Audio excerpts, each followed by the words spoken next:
She bought her wedding dress before the pods even opened. Brittany Wicker showed up to the Love is Blind Season 10 experiment with the dress already hanging in her closet. Not as an act of arrogance, not as a performance for the cameras. She genuinely believed in this process. She genuinely believed she was ready. She had the dress, the lashes, the heels, and the full belief that this was going to be the chapter where everything finally came together. She left without a wedding. And while she was processing that publicly on a Netflix show watched by millions of people, Devonta Anderson went home to Ohio and started an entirely new chapter with an entirely different woman. A chapter that now includes an engagement and a baby on the way. And that baby is going to be announced on the March 11th reunion stage, in front of Brittany, in front of the entire cast, in front of everyone who watched this man tell her on what was supposed to be their wedding morning that he could not walk into a marriage with self-doubt still in his chest. We are breaking down the full Devonta timeline today. The pods, the couch, the exit, the ex-girlfriend who went on a podcast, the 3 engagements, the cheating allegations, and what all of it means for what is about to happen on March 11th.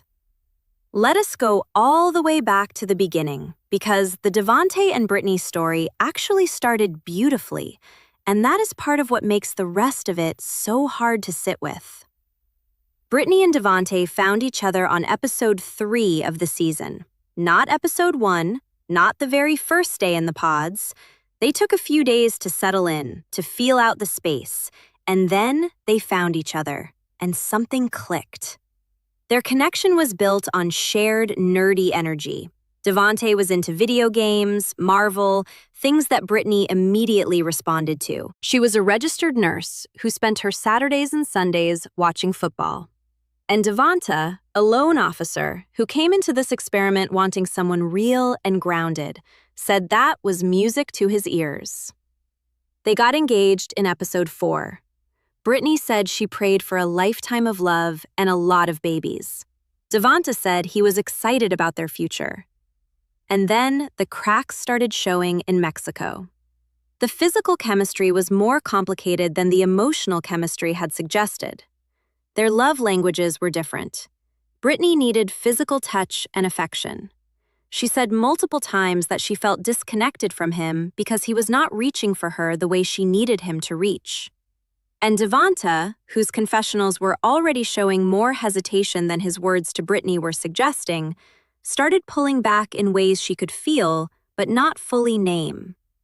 The prenup was a whole situation. Devonta came in with one. Brittany was against it. She eventually agreed to sign it because she said it was proof that their connection was strong enough to survive even things they disagreed on. She told the cameras she was willing to be flexible because this was the person she was going to marry. Devonta told her father in a separate conversation that he only ever wanted to get married once in his life. Which sounds romantic, but in hindsight, given everything that came after, that statement hits completely differently. Because if he only ever wanted to get married once, and he was already having doubts about Brittany, then that conversation with her father was either deeply dishonest or deeply in denial. And then, the morning of the wedding happened. Brittany's entire family had traveled to Ohio to celebrate her wedding day. She had the dress, she was ready. And Devonta sat down on that couch and said he could not go through with it, that he had self-doubt, that he could not walk into a marriage wondering whether he could love her the way she needed to be loved. Brittany told him she saw 100% marrying him one day, that this was just a pause, that they were still engaged, that their story was not over. Devonta nodded and said nothing that contradicted her, and then went home and started living a completely different story. Now let us talk about what actually happened after the cameras went down, because this is where the Devonta timeline gets genuinely wild. After filming Wrapped in April 2025, Devonta started dating a woman named Taylor Carr. Taylor has since gone public about the relationship. She says they began seeing each other in July 2025, just a few weeks after he left the Love is Blind experiment. They were together for approximately 5 months. The relationship ended in December 2025. And while they were together, Taylor says Devonta was making frequent trips back to Ohio. She thought nothing of it at the time, but in hindsight, given what was apparently happening in Ohio during those trips, she now has significant questions about what was going on during that time. After their breakup, Taylor went on the Reality Receipts podcast, and she dropped the bombshells. She told the podcast hosts that Devonta was planning to announce at the March 11th reunion that he is now engaged to someone new, someone he met after Taylor, someone he apparently fell for, proposed to, and got pregnant with in a timeline that has left the entire Love is Blind audience genuinely stunned. Taylor also said something that has been quoted extensively since the podcast aired. She said it blows her mind that he is starting a family with someone, because she said during their relationship, he told her that her children were stressful. And now, he is going to have a full baby with someone else. She said she hopes he does not have a daughter. 4 words. She hopes he does not have a daughter. That is not a casual statement. That is a specific, loaded, deeply personal thing to say about someone you loved. And it says everything about how Taylor experienced Devonta as a partner. Devonta did not take the podcast interview quietly. He responded publicly. He said Taylor was the girl who kept running her mouth about him. He said she had texted him over 200 times in 3 days, begging for him to come back. He called her a miserable single mom who worked at a Chili's and said she thought he was her way out. He said every time he tried to leave her, she would try to blackmail him. That is a public statement, made with full deliberateness, about a woman who had just gone on a podcast and said she hoped he did not have a daughter.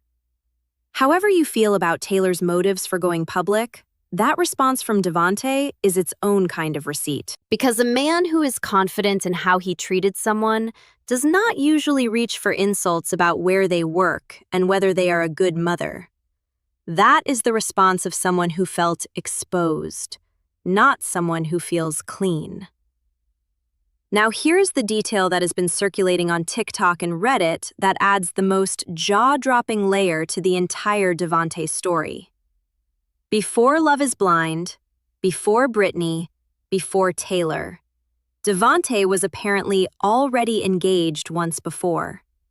According to a TikTok creator named Storytime with Ricky, a woman named Mandy was messaged by a friend who claimed that Devonta from Love is Blind Season 10 had been engaged to Mandy on January 1st, 2023, which is roughly 2 years before he went into the pods with Brittany. If that engagement is real, and it has not been confirmed or denied by Devonta, then the math on his engagement history looks like this.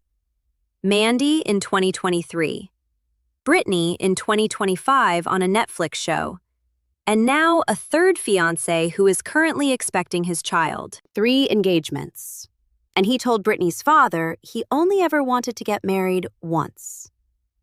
Devonta made his Instagram private at some point during the season airing, presumably to stop people from piecing together clues about his current relationship. But before he did, he had been posting photos of picturesque sunsets with captions like this, and "You and sunsets," and "You and never a dull moment." The kind of captions that a man posts when he is in a new relationship that he cannot talk about publicly yet. The kind of captions that, once you know the full context, tell you exactly what was going on. He also posted a video to his Instagram story captioned, "POV, you find someone as goofy as you." While Brittany was still processing their breakup publicly on a Netflix show, while Taylor was still apparently in a relationship with him, and while the woman who is now his fiancée was apparently already in the picture. And here is the thing about the reunion that makes all of this so incredibly layered. Brittany is going to be on that stage. She is going to hear this announcement in real time. She told the cameras after the wedding morning that she was still 99% sure she was going to marry Devonta one day. She said their story was not over. She held on to hope publicly, on Netflix, in front of millions of people. And on March 11th, she is going to find out exactly how different his story looks from where he is sitting. Now here's my honest take on Devonta, and I want you to hear me out on this one. Devonta Anderson is not necessarily a villain. He is a man who was never fully in with Brittany and could not find a clean or honest way to say so. His behavior in the experiment, the pulling back, the reluctance to be affectionate, the self-doubt on the wedding morning, was not cruelty. It was avoidance. He kept letting Brittany believe the story had a different ending because saying the real ending out loud was harder.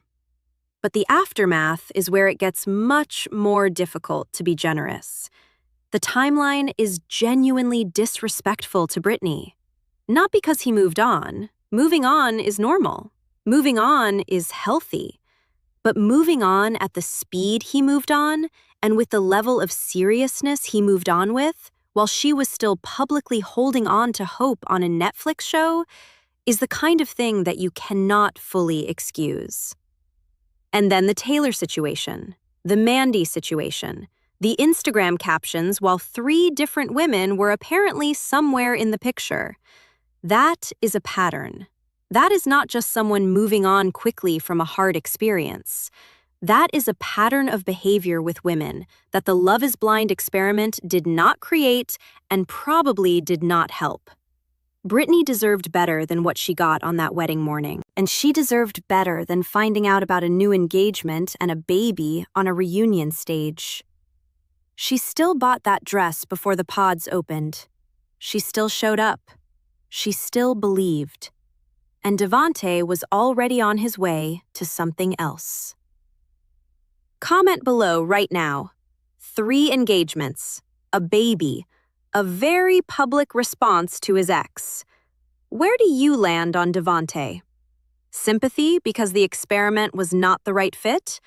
Or full accountability for how he handled every woman involved in this story? Because I want to know where this comment section stands. Drop it below. If this video gave you everything you needed before March 11th, a like genuinely helps this channel reach more people. Subscribe if you are new because the full reunion reaction drops the night of March 11th, and Devonta's announcement is going to be one of the most loaded moments of the entire episode. Ohio Pod Squad. The wedding dress is still hanging somewhere. The reunion is 4 days away.